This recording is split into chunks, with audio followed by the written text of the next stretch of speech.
우리 함께 꿈을 키우고 우리 함께 꿈을 심고 우리 함께 꿈을 맺어주는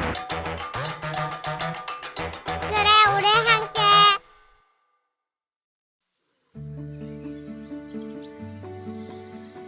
오늘 우리에게 주시는 하나님의 말씀은 요나 1장 3절 말씀입니다.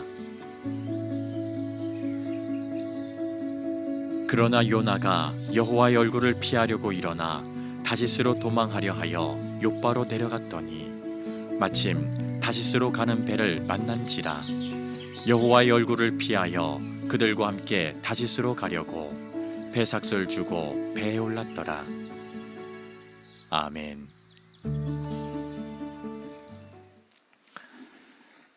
새해 찾아가는 첫 장소로 교회를 선택하시고 이 거룩한 예배에 참여하신 성도님들 정말 잘하셨습니다. 여러분 첫 마음이 교회로 여러분의 걸음이 옮겨졌으니 올 한 해 하나님의 큰 축복이 여러분의 인생에 가득하시기를 기원합니다.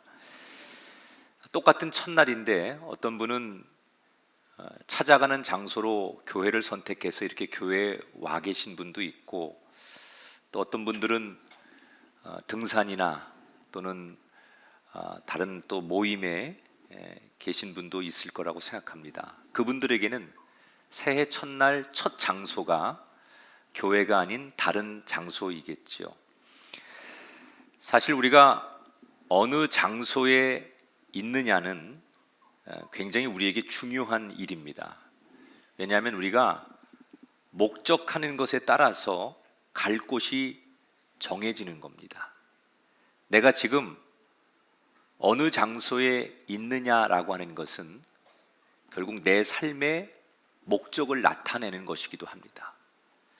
아마 여러분 새해를 맞이하면서 올해는 내가 여기를 꼭 한번 가봐야지, 아니면 내 인생이 이곳까지 가는 인생이 돼야지, 이런 나름대로 가고 싶은 장소들을 여러분이 설정을 하셨을 거예요. 그게 뭐 여행지든 아니면 일터든 아니면 어떤 사람에게는 학교든 상관없습니다. 여러분이 올 한 해를 내가 이곳으로 가야지라고 정해놓은 그 장소, 그게 어디와 상관없이 그런 장소를 선택하신 여러분의 기준이 뭐냐? 내가 왜 여기를 가고 싶고 여기여야 되느냐? 여러분이 정한 기준이 무엇이냐? 한번 떠올려 보십시오. 만약에 여러분이 가고 싶은 그 장소가 하나님을 생각하면서 정하신 곳이라면 반드시 무슨 일이 있어도 그 장소 가시기 바랍니다. 하나님께서 어떤 일이 있어도 여러분의 인생을 그곳에 가도록 만드실 줄 믿습니다. 분명히 하나님께서 여러분의 소원을 들으시고 내가 하나님 때문에 그곳에 가야 돼 라고 하셨다면 하나님이 무슨 일이 있어도 여러분 그곳으로 선하게 인도해 주실 줄 믿습니다. 저는 오늘 조금 전에 읽었던 요나라고 하는 사람의 이야기를 통해서 우리가 금년 한 해 동안 어디에 있어야 될지, 내가 정말 지금 있는 곳이 맞는 것인지, 이것을 어떻게 한 해 동안 잘 분별하면서 우리는 하나님이 원하시는 그곳에 서는 주인공이 될 수 있을까? 오늘 요나라고 하는 사람이 성경에 등장하는 배경은 하나님이 요나를 부르십니다. 근데 요나는 지금 자기가 가고 싶은 곳이 있어요. 거기가 다시스예요. 예루살렘에서 다시스는 한 3,000km 정도 떨어졌대요. 그러니까 굉장히 먼, 아주 정말 자기와 있는 곳에서 가장 끝쪽이라고 생각하면 돼요. 그곳을 가고 싶어서 지금 요나는 욥바라는 항구로 걸어가고 있습니다. 걸어가는 내내 요나의 머릿속에는 하나님이 자기에게 하셨던 말씀이 계속 맴도는 거예요. 하나님이 요나에게 최근에 뭐라고 말씀하셨느냐? 니느웨 사람들의 죄가 하늘에 이르렀도다. 내가 더 이상 그들의 죄를 용서할 수 없어. 40일 시간을 줄 거고 40일이 지나면 그 성이 멸망당할 것이다. 그러니 네가 가서 내 생각을 전하고 지금이라도 회개하고 돌이키라고 말하거라. 하나님이 요나에게 그런 메시지를 주셨거든요. 그런데 요나는 하나님으로부터 그런 얘기를 듣고 마음속으로 무슨 생각을 품었느냐? 제발 그렇게 되었으면 좋겠다. 왜냐? 요나의 감정에는 아수르는 용서할 수 없는 민족이에요. 역사적으로 요나가 살고 있던 이스라엘 땅에 그동안 아수르가 수없는 침략과 전쟁을 통해서 죄 없는 수많은 사람들이 죽음을 당했어요. 한 가정의 남편이, 자식이 죽음을 당하고 그것으로 평생 울분과 한으로 살아가는 수없는 동족들이 있고, 그 아수르의 횡포와 잔인함 속에서 말로 표현할 수 없는 억울함과 분노가 이스라엘 백성들에게, 요나에게 있었어요. 정말 하나님이 살아계시다면 저런 무자비하고 짐승만도 못한 아수르를 그냥 내버려 두신다는 게 이상한 거예요. 그런데 때마침 하나님께서 그 아수르의 멸망을 예언하시니 요나 입장에서는 제발 그렇게 되었으면 좋겠다, 이런 생각을 하는 거예요. 자, 요나가 욥바 항구에 딱 도착을 했는데 마침 자기가 가려고 하는 다시스행 배가 출항을 준비하고 있었어요. 이거 기가 막힌 타이밍입니다. 옳거니 내가 이 배를 타고 가면 더 이상 하나님도 나한테 어떻게 더 이상 말씀 못 하시겠지. 지금 하나님은 요나에게 니느웨로 가라 이렇게 명령하셨는데, 거기 가서 너희들 멸망당할 거니까 빨리 돌아서라 이렇게 외치라고 하시는데 요나는 그럴 마음이 조금도 없는 거예요. 정말 내가 가서 그렇게 말했는데 그 니느웨 사람들이 하나님이 무서워서 회개하면 하나님이 용서하실 거 아니야? 나는 그 니느웨 사람들이 망하기를 바라는데 하나님 뜻을 전했다가 그들이 망하지 않고 살아나면 어떡해? 이런 생각에 요나는 하나님의 소리가 닿지 않는 곳, 하나님으로부터 최대한 멀리 떨어지는 곳으로 가고 싶어서 다시스행 배를 타는 거예요. 여러분, 내가 계획하고 내가 꿈꾼 대로 모든 게 척척척 돌아갑니다. 신이 나잖아요. 배가 기다리고 있는 걸 얼른 탑니다. 그리고 배가 출항하자 너무 기분이 좋은 요나는 그 기분에 취해서 얼마 지나지 않아 배 가장 밑창으로 내려가서 혼자 깊은 잠에 빠져요. 여기서 말하는 요나가 깊은 잠에 빠졌다라고 하는 것은 어찌 보면 요나의 영적 상태를 나타내는 거죠. 내가 하나님을 따돌렸다. 이제 하나님이 더 이상 나한테 니느웨로 가서 내 말을 전해라 이렇게 말씀할 수 없을 테니 그 안도감, 이런 것들로 인해서 깊은 잠에 빠진 거예요. 여기서 깊은 잠에 빠졌다는 것은 육신적으로 깊은 잠에 빠졌다는 것만을 말하는 게 아니라 영적으로 더 이상 하나님의 소리를 듣고 싶지 않다. 내 생각이 맞으니 하나님 더 이상 나한테 그런 말씀하지 마세요. 그래서 일부러 그 배의 가장 밑창, 아무도 없는 곳에 가서 세상 소리 다 듣고 싶지 않으니 귀를 막고 마음을 닫고 깊은 잠에 빠져 있는 그런 총체적인 요나의 모습을 설명하는 거겠죠. 자, 요나가 그렇게 깊은 잠에 빠져 있는 사이 무슨 일이 일어납니까? 지중해 한복판에 갑자기 태풍이 몰아쳐 배가 좌초될 위기에 처합니다. 배에 탔던 많은 사람들이 공포에 휩싸이면서 각자 자신이 믿는 신의 이름을 부르며 얼굴이 하얗게 질려 살려달라고 외치고 급기야 자신들이 가지고 있는 모든 짐들을 바다에 던지며 배를 가볍게 해보려고 비상수단을 다 동원해 보지만 배는 금방이라도 집어삼킬 것 같은 파도에 전혀 힘을 쓰지 못하고 점점 기울어져 갑니다.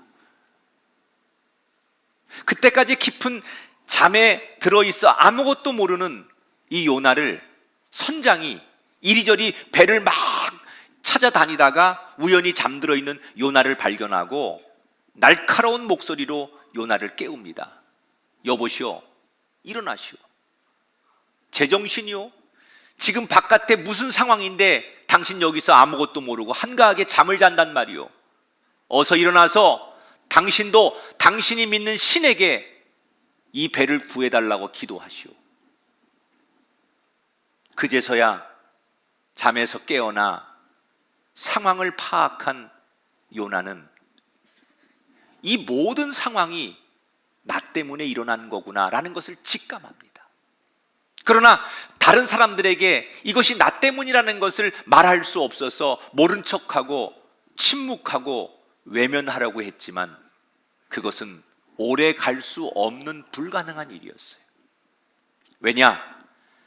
당시 고대 근동 사람들이 이런 어려움을 당할 때 이것이 누구 때문인가 원인을 찾기 위해서 가장 많이 쓰던 풍습이 제비뽑기예요. 그래서 이런 정말 재앙을 만나는 게 누구 때문인가, 이 배 안에 누군가 원인이 있는 사람이 있지 않겠느냐라는 것을 알아보기 위해서 제비를 뽑았는데 요나가 뽑히는 거예요. 더 이상 숨길 수 없는 요나는 자신이 누군지를 밝히게 되고 자신의 행한 일을 사람들에게 공개적으로 털어놓습니다. 나는 사실 하나님을 믿는 사람이고 하나님이 나에게 부탁하신 말씀이 있는데 그 창조주 하나님의 얼굴을 피해서 도망가다가 이런 재앙을 만난 것이라고 솔직하게 고백을 합니다. 그러면서 나 때문에 이런 어려움에 처하게 되었고 나를 이 바다에 던지면 폭풍이 잠잠해질 테니 나를 바다에 던지라고 순순히 자신을 내놓습니다. 맨 처음에 이 이야기를 들은 사람들은 황당하니까 요나 이야기를 반신반의하는 거예요. 사람들은 생각합니다. 아무리 위급해도 그렇지 어떻게 산 사람을 바다에 던질 수 있어? 그리고 사람들이 한동안은 요나를 바다에 던지는 것보다는 자신들의 지혜와 힘을 모아서 이 파도를 이겨보려고 합니다. 하지만 휘몰아치는 파도를 더 이상 감당할 수 없고 배가 좌초되기 일보 직전까지 가자 사람들은 더 이상 견딜 수 없어 마지막 카드 요나를 바다에 던지게 됩니다. 정말로 요나를 바다에 던져서 이 파도가 잠잠해질 수 있을까? 믿는 사람은 많지 않았지만 아무것도 할 수 없으니 마지막 카드라고 생각하고 요나가 원하는 대로 요나를 바다에 던졌는데 웬일입니까? 정말 거짓말처럼 바다가 금방 잠잠해지는 거예요. 이때부터 사람들은 요나가 소개한 하나님에 대해서 인식하며 하나님을 두려워하기 시작해요. 자, 한편 바다에 던져진 요나는 하나님께서 준비해 놓은 거대한 물고기에게 잡혀 먹힙니다. 그리고 잘 아는 대로 그 물고기 뱃속에서 밤낮 3일을 보내죠. 자, 여러분, 우리가 너무 잘 알고 있는 이 요나 이야기를 제가 아주 간략하게 요약을 해드렸는데 지금 요나는 왜 배를 타고 있는 겁니까? 요나가 배를 탄 이유가 뭡니까? 하나님이 가라고 하는 니느웨는 거길 가려면 배를 탈 필요가 없습니다. 왜냐하면 니느웨는 지도에서 보시는 대로 육로를 따라가야 돼요. 그래서 하나님이 원래 가라고 하는 목적지인 니느웨를 가려면 내륙 한가운데 있으니까 배를 탈 일이 없어요. 지금 배를 탔다는 이야기는 요나가 의도적으로 선택한 거예요. 배를 탄 이유는 하나님의 말씀을 따르지 않겠다는, 하나님을 피하겠다는, 하나님으로부터 멀어지겠다는 자신의 의지를 표현하는 게 배를 탄 거예요. 그가 선택한 다시스, 자기가 가고 싶은 장소인 다시스는 자기의 소원, 자기가 원함을 이루기 위한 장소였지요. 여러분, 만약에 요나가 탄 배가 계속 순항을 해서 자기가 원하는 다시스와 점점점 그 배가 가까워질수록 하나님이 원하시는 니느웨와는 멀어지는 거죠. 그가 다시스와 가까워질수록 자신이 원한과는 가까워지지만 반면에 니느웨와 멀어질수록 하나님의 원한과도 멀어지는 거예요. 지금 요나가 배를 타서 풍랑을 만나고 많은 이야기거리를 만들었다는 얘기 자체는 요나는 이미 내가 있어야 될 장소, 내가 가야 될 장소를 분별하는 일에 완전히 실패한 것을 이야기하는 거예요. 여러분, 요나가 욥바 항구에 도착했을 때 딱 때마침 다시스로 가는 배를 만난 것은 절대로 형통이라고 생각하면 안 돼요. 그게 여러분, 우리가 생각하는 순항, 형통, 복이라고 생각하시면 안 된다는 거예요. 내 욕심의 눈이 멀어서 내가 원하는 그런 길을 계획했는데 그곳으로 막 치달아 가고 있을 때 마침내 척척척 모든 일들이 이루어지는 것은 형통이라고 표현하면 안 되고 그것은 사탄의 유혹이고 계략이라고 표현해야 돼요. 엄밀히 말하면 요나에게 형통은 뭡니까? 다시스로 가려고 하는 배에서 만난 폭풍이 오히려 요나에게 형통이죠. 요나가 가지고 있는 모든 것들이 산산조각이 나더라도 그가 다시금 하나님이 원하시는 곳으로 나아갈 수 있는 기회를 얻은 게 요나에게는 형통이지, 자기 뜻대로 이루어지는 것을 형통이라고 말할 수 없다는 거예요. 2023년 저와 여러분은 요나처럼 배를 타고 우리가 가고자 하는 곳을 향해 갈 텐데 분명히 수많은 바람이 불 겁니다.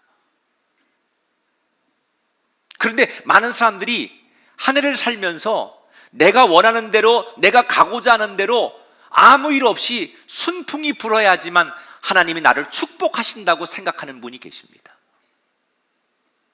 여러분, 잘 생각해 보세요.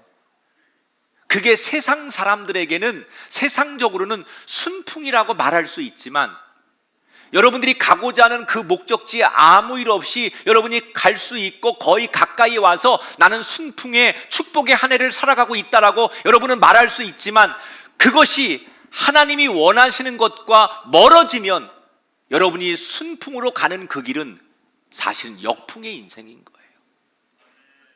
아니, 반대로 내가 가고자 하는 그 길에 역풍이 불고 환란이 오고 태풍이 불어서 내가 가고자 하는 곳에 많은 장애물을 만났을지라도 그것이 하나님의 원함과 가까워진다면 여러분, 그것 때문에 순풍을 만난 인생이 되는 거예요. 제대로 해석해야죠. 내가 원하기 때문에 내가 바라는 대로 갈 수 있어서 하나님이 원하는 것과 멀어진다면 그걸 어떻게 우리가 순풍이라고 말할 수 있냐는 거예요.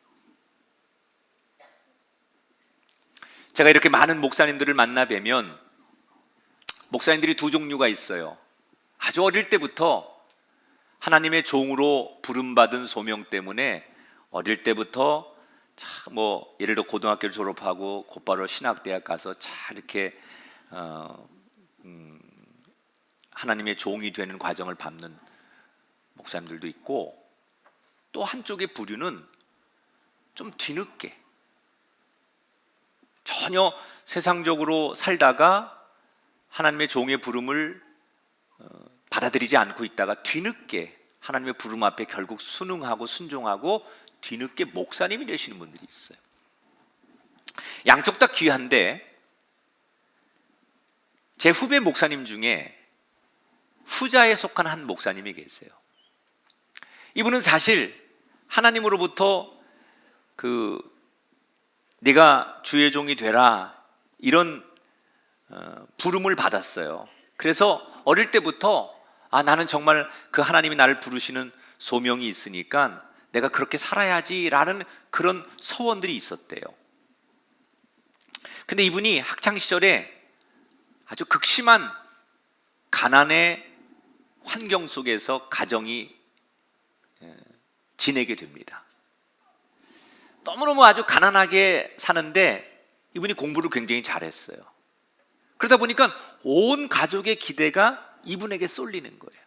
오죽하면 온 가족의 소원이 빨리 이분이 커서 경제적으로 우리 집안을 이렇게 세웠으면 좋겠다, 이렇게 기대를 한 몸에 받는 거예요. 그런데 이분은 아까 말한 대로 이미 하나님께 목회자로 소명을 받은 사람이에요. 그래서 원래 내가 대학을 가면 신학을 공부하고 싶었어요, 이분은. 그런데 자기가 그런 결정을 하면 너무너무 실망할 부모님을 생각하면서 그 눈앞에 보이는 부모님을 떨쳐버릴 수가 없는 거예요. 그래서 너무너무 갈등하고 고민하던 끝에 결국 일반 대학교로 진학하기로 합니다. 공부를 잘했으니까 아주 좋은 명문대학에 입학을 하셨고 장학금까지 받으면서 학교 생활을 잘했어요. 이분은 오히려 지금 순풍을 만난 거죠. 이제 이분의 마지막 소원은 남자니까 군대 잘 다녀와서 졸업하면 좋은 직장에 취직해서 자신들의 부모님의 바람처럼 정말 가정을 일으켜 세우는데 기여하면 되겠다, 그런 생각을 가지고 군대를 갑니다. 근데 군대를 가면서 이 목사님이 하나님 앞에 딱 한 가지만 기도했대요. 하나님, 제가 어디에 절 보내셔도 아무리 힘들어도 좋으니까 마음껏 예배할 수 있는 부대로만 보내주세요. 그런데 하나님이 이분의 기도를 반만 들어주셨어요. 내가 힘들어도 좋습니다 그랬더니 진짜 대한민국에서 제일 힘든 부대를 보내주신 거예요. 정말 말할 수 없을 만큼 군생활이 너무너무 힘든 부대로 배치를 받았어요. 근데 반은 안 들어주신 거예요. 내가 아무리 힘들어도 예배만 드릴 수 있으면 됩니다 라고 했는데 힘든 곳은 응답해 주시고 마음껏 예배할 수 있는 곳이 환경이 안 되는 거예요. 부대가 너무 일도 많고 훈련이 많다 보니까 주말이 되면 예배를 드릴 수 있는 환경이 안 됐어요. 이분이 처음에 이 상황이 이해가 되지 않는 거예요. 자기는 완전히 지금 군대 와서 역풍을 만난 거 아닙니까? 그래서 하나님을 그렇게 많이 원망했대요. 그런데 가장 힘들고 예배도 드릴 수 없는 최악의 상황으로 자기를 몰아넣으신 하나님을 원망하고 그렇게 지내는 가운데 바로 가장 그렇게 역풍을 만나고 힘든 그 상황에서 이 시간을 통해서 이 목사님은 다시 한번 하나님의 부르심을 받는 거예요. 이분이 이런 고백을 하십니다. 제가 이분의 고백을 읽어드릴게요. 저는 너무나 힘든 군 생활 속에서 제 스스로가 얼마나 이기적이고 악해질 수 있는지를 배웠습니다. 저는 정말 큰 죄인이었습니다. 그리고 저는 예배를 드릴 수 없는 환경에 처하고 나서야 그동안 제가 얼마나 형식적으로 예배해 왔는지를 깨달을 수 있었습니다. 하나님께서 군 생활을 통해 저의 위선을 보게 하셨고 철저하게 모든 것이 하나님의 은혜임을 고백하는 목회자로 부르셨습니다. 결국 이 목사님은 자신의 인생에 순풍이 불 때가 아니라 자신의 인생에 가장 큰 역풍이 불어올 때, 그때 하나님을 더 깊이 만나는 은혜를 누렸다는 거예요. 오늘 성경의 요나의 이야기나 이 후배 목사님의 이야기를 통해 알 수 있는 것처럼 설령 우리가 육로로 가야 하는 길을 피해 배를 탄다고 하더라도 하나님께서는 반드시 하나님의 뜻을 이루어 가시는 분이에요. 물론 하나님은 우리를 억지로 이끌고 가는 분이 아닙니다. 요나가 폭풍을 만나고 배가 파손당하고 결국 물고기 뱃속에 들어간 건 하나님께서 억지로 요나를 끌고 가시는 게 아니에요. 여러분, 이 장면을 그렇게 해석하면 안 돼요. 요나가 불순종하니까 하나님께서 때려서라도 요나를 억지로 끌고 가시는 거다, 그렇게 해석하면 안 돼요. 오히려 다른 눈으로 이 본문을 해석하셔야 돼요. 그게 뭐예요? 하나님께서 하나님의 얼굴을 피해 도망가는 요나를 구원하시고 다시 한번 회개하시고 순종할 수 있는 기회를 주시는 거예요. 강제로 안 하겠다는 요나를 때려서 벌을 내려서 징계해서 하나님 의도대로 끌고 가시는 게 아니라 오히려 이 장면은 요나에게 다시 기회를 주시는 거예요. 회개하고 돌이킬 수 있는 기회를 주시는 거예요. 여러분, 우리는 올 한 해 내가 원하는 다시스보다 하나님이 원하는 니느웨를 향해 가는 한 해가 되기를 축복합니다. 이걸 우리가 잘 분별해야 돼요. 우리는 내가 세운 목표, 내가 가고 싶은 장소, 내가 이루고 싶은 꿈이 있는 그곳을 가는 것이 형통이고 그것이 축복이라고 생각하지만 그것이 하나님의 원함과 먼 곳이라면 아무리 우리가 승승장구하고 순풍을 만나고 남들이 다 부러워하는 한 해가 될지라도 우리는 그것이 우리 인생의 역풍이라는 것을 알아야 돼요. 하나님이 내가 가고자 하는 대로 때마침 배가 들어오고 모든 상황을 척척 만들어 주신다 할지라도 영적으로 하나님의 원하는 그곳과 반대되는 곳이라면 우리는 절대 그 배에 오르면 안 돼요. 혹시 여러분 이 설교를 들으면서 지난 과거에 나도 모르는 사이에 내가 착각하고 그 배에 오른 분이 계시다면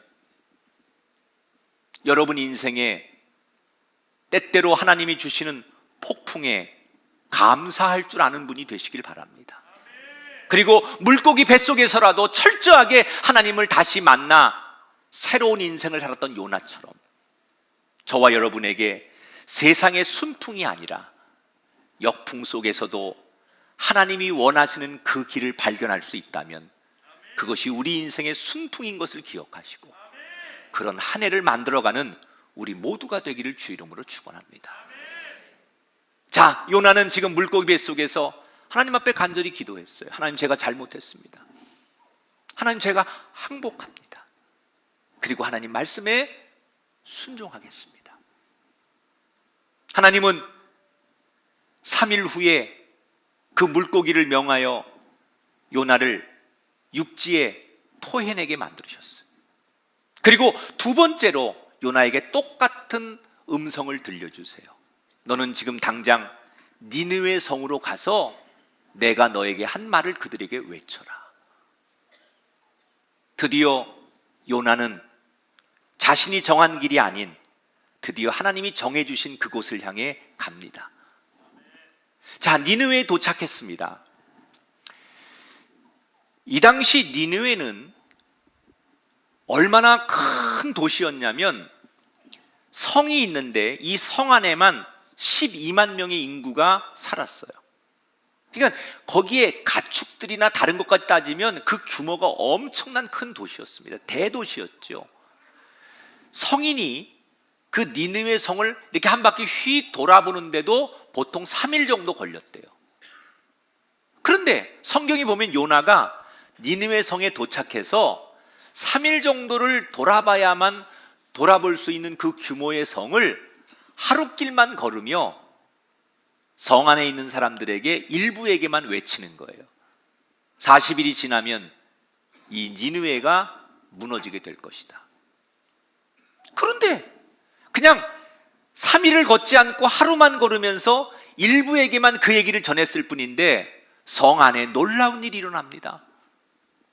그 성 안에 아수르의 왕으로부터 니느웨의 모든 사람들이 이 말을 전해 듣고 하나같이 하나님 앞에 자신들의 잘못을 회개하고 금식을 선포하고 베옷을 입고 하나님 앞에 니느웨 성 안에 있는 모든 사람들이 잘못을 구하는 거예요.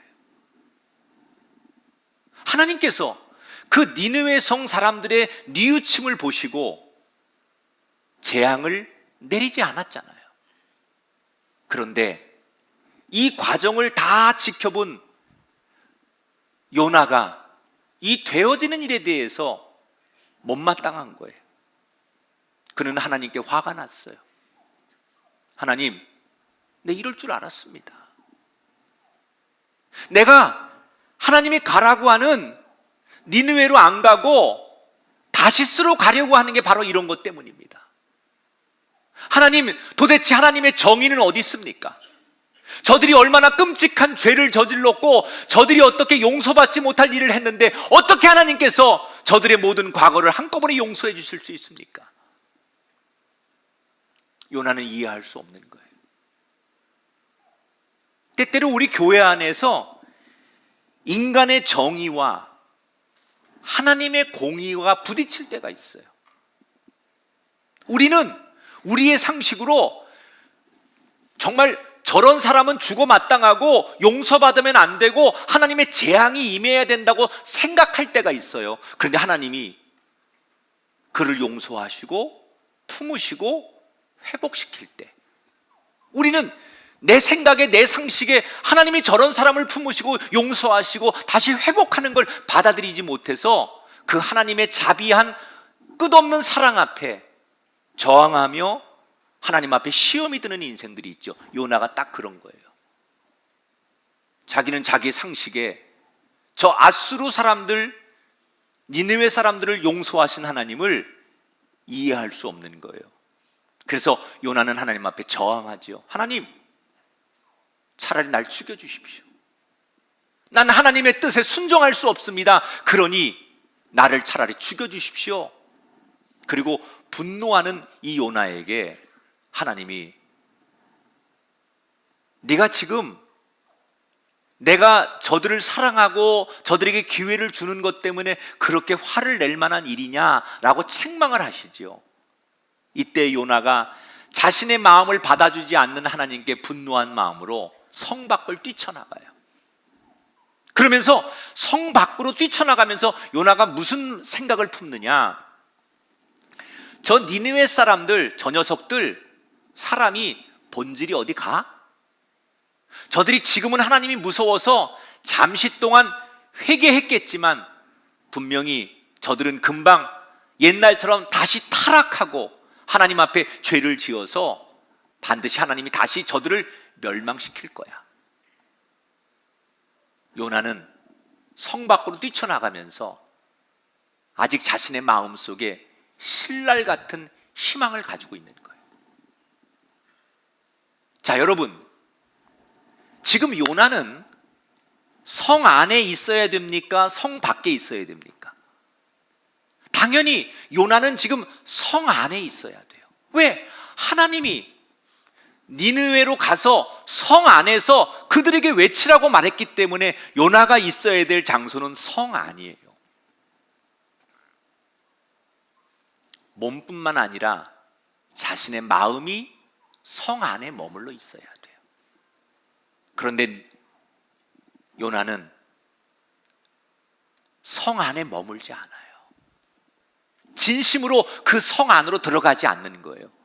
겨우 하나님이 보고 계시니까 억지로 하루만 성 안에 들어가서 일부 사람들에게만 자기의 의무를 다한답시고 하나님의 소리를 전하는 척하고 핑계를 대고 지금 성 밖으로 뛰쳐나오는 거예요.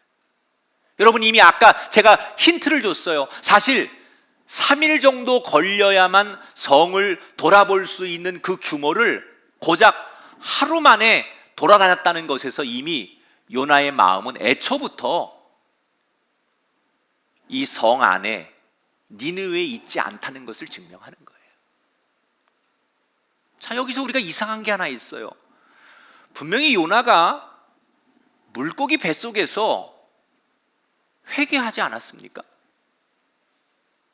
아니, 회개한 요나가 왜 전심을 다해서 니느웨 성 안으로 들어가지 않고 이렇게 하나님을 속이려고 하는 형식적인 삶을 살았던 걸까? 여러분, 여기에 진정한 회개가 뭔가를 알아야 돼요. 하나님이 원하시는 회개, 하나님이 받으시는 회개는 사실 요나의 회개가 아니라 니느웨 사람들의 회개였어요. 보세요. 니느웨 사람들의 그 회개가 진짜 회개지, 요나가 물고기 뱃속에서 했던 회개는 사실은 형식적인 회개였다는 거예요. 우여곡절 끝에 이 요나가 니느웨에 오긴 했지만 사실 요나는 철저하게 회개하지 못한 거예요. 그러니까 철저하게 회개하지 않았기 때문에 자신의 행동이 형식에 그칠 수밖에 없었다는 거예요. 여러분, 요나에게는 여러분의 기회가 있었어요. 자기가 진심으로 회개하지 않았지만 니느웨 성 사람들이 철저하게 회개하는 모습을 자기 눈으로 봤잖아요. 그러면 내 회개가 저 사람들에 비해서 형식적인 회개였구나라는 것을 알았기 때문에 그때라도 온전히 돌이켰어야 되는데, 철저히 회개하는 그들을 통해서 자신의 모습을 발견해야 되는데 요나는 오히려 그들을 정죄하기에 바빴어요. 그렇게 요나는 자신에게 주어진 40일을 허비해버리는 거예요. 하나님이 정말 요나에게 원했던 건 뭘까요? 전 이렇게 해석이 됩니다. 니느웨 사람들이 회개를 했지만 사실 그들은 지금으로 말하면 초신자 같은 사람들이에요. 그러니 그들이 회개를 하긴 했지만 그들에게 계속해서 하나님 앞에 올바르게 이끌 수 있는 영적인 지도자가 지금 필요한 거예요. 회개한 이후에 건강한 신앙으로 성장할 수 있도록 이끌어줄 수 있는 영적 지도자가 필요한 거예요. 결국 하나님이 요나를 니느웨 성 안으로 보낸 것은 그들이 회개하는 것으로 끝나는 것이 아니라 회개한 이후에도 그들이 영적으로 하나님 앞에 더 가까이 가도록 이끌 수 있는 지도자가 되라고 요나를 보낸 거예요. 그게 요나를 향한 하나님의 사명이에요. 그런데 요나는 자신에게 준 사명을 망각하는 거예요. 여러분, 올 한 해 저와 여러분에게 주시는 하나님의 사명을 정말 잃어버리지 않고, 정말 우리 가정, 내가 가정 안에 머물러야 되는 이유, 내가 사랑하는 남편과 자녀들과 아내와 또는 내 공동체 셀 또는 내가 섬기는 교회 안에서 내가 여기 있어야 되는 이유, 하나님이 나에게 이런 사명을 주셨구나, 이걸 깨닫게 되는 한 해가 되시길 바랍니다. 요나가 성 밖으로 뛰쳐나와서 저 성이 지금은 회개하지만 저들이 인간의 본성이 금방 타락해서 하나님 앞에 또 죄 지을 거니까 기다려보자. 그리고 성 밖에서 초막을 짓고 그 성을 바라보면서 망하기를 기다리는 거예요. 그런데 그런 요나를 보면서 하나님께서 깨닫게 하시려고 성 밖에 머무는 요나에게 하나님이 다가가시죠. 그리고 오늘 성경에 보면 요나를 위하여 박넝쿨이 자라게 하신다, 그렇게 얘기합니다. 왜냐하면 당시에 그 니느웨 성 주변은 굉장히 낮으면 그 햇볕이 강렬해서 사람들이 대낮에 그냥 서 있을 수가 없습니다.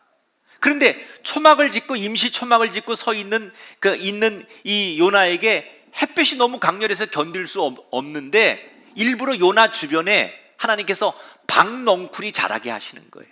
그리고 그 박넝쿨이 시원한 그늘이 되는 거예요. 이거 하나님 만들어 주시는 거예요. 그랬더니 요나가 금방 자기 머리에 햇빛을 가려주는 박넝쿨의 그늘을 만나면서 너무너무 만족해하고 감사해하는 거예요. 그리고 정말 자기 햇볕을 가려주는 이 박넝쿨을 너무너무 귀하게 여기는 거예요. 야, 내가 너 없었으면 여기 어떻게 견뎌? 야, 고맙다. 네, 정말 그러면서 이 박넝쿨을 너무너무 소중히 여기는 거예요. 그런데 바로 그 다음날 하나님께서 이 박넝쿨을 벌레들이 다 갉아먹게 해서 박넝쿨이 하루 만에 시들어 버리게 만들어요. 그리고 다시 뜨거운 햇빛과 강한 바람이 불어 닥치자 요나는 다시 기진맥진 죽을 지경에 이르게 됩니다.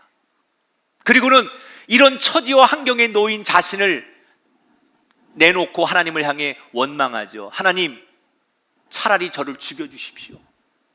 나 견딜 수가 없습니다. 그리고 또 불평하고 원망해요. 여러분, 이 요나서라는 책을 읽어보면 결말이 어떻게 났느냐, 이 요나 이야기가 결말이 없습니다. 그래서 소위 이 요나서의 책의 결말을 우리가 열린 결말 이렇게 얘기해요. 하나님께서 마지막에 요나에게 이런 질문을 하십니다.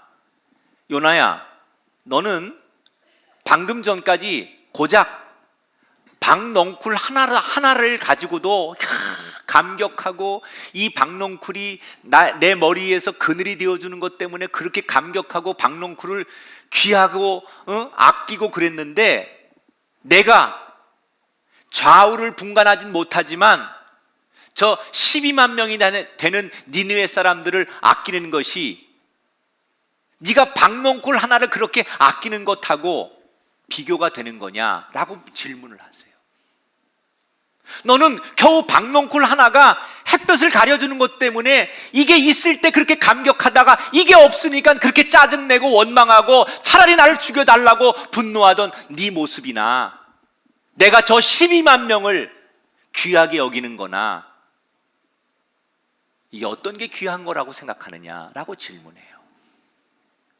그런데 하나님이 이 질문을 던지시는 것까지는 기록이 되어 있는데 이 질문에 요나가 어떤 대답을 했는지 그리고 어떤 행동을 했는지에 대해서는 알 수가 없어요.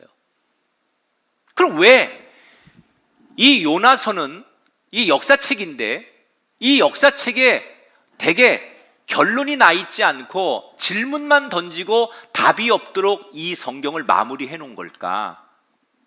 저는 그 이유가 이 성경을 읽고 있는 저와 여러분에게 요나 대신 이 하나님의 질문에 우리가 답을 하라고 결말을 남겨두신 거라고 생각해요.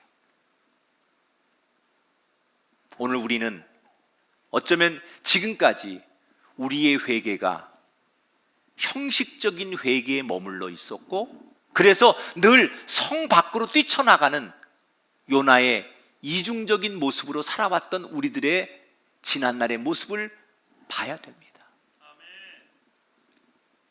정말 성 안으로 들어가고 성 안에 머물러야 될 내가 하나님의 그 사명과 말씀에 온전히 순종하지 못해서 있어야 될 자리를 박차고 나가는 것은 아닐까? 오늘 우리는 이 말씀 앞에 철저하게 하나님, 하나님이 내게 허락하신 그 성안, 그것이 때로는 내가 일하는 일터일 수도 있고 내가 섬기는 교회일 수도 있고 또 나를 만나게 하신 삶의 일부분일 수도 있습니다. 그 자리를 나에게 지키라고 주셨는데 내가 그 자리를 박차고 그 자리를 떠나가는 요나가 되지 않기를 원합니다. 이런 고백을 저와 여러분이 듣길 원하셔서 이 요나에게 던진 질문의 답을 우리에게 하라고 하실지도 모르겠어요. 오늘 새해를 시작하면서 여러분에게 마지막 이런 덕담을 드리고 설교를 마치려고 합니다. 올 한 해 우리 모두는 나의 원함이 깃든 다시스가 아니라 하나님의 원함을 온전히 이루어드리는 니느웨로 걸어가는 한 해가 되길 바랍니다. 형식만 갖춘 것이 아니라 나의 전 존재를 100% 쏟아드리는 철저한 회개와 순종으로 성 안에 머무르는 인생이 되기를 축복합니다. 2023년 한 해는 다른 거 없어요. 내가 어디에 있어야 될지, 내가 있어야 될 곳이 어디인지, 이거 잘 분별하셔서 정말 우리 인생이 순풍에서도 역풍인 것을 깨닫고, 아니 때로는 역풍과 환난을 만나고도 이것이 감사임을 고백할 수 있는 하나님의 풍성한 은혜를 누리는 아름다운 모든 요나의 인생들, 하나님이 축복하는 이 시대의 선지자로서 저와 여러분이 걸어가는 한 해가 되기를 주님의 이름으로 축원합니다.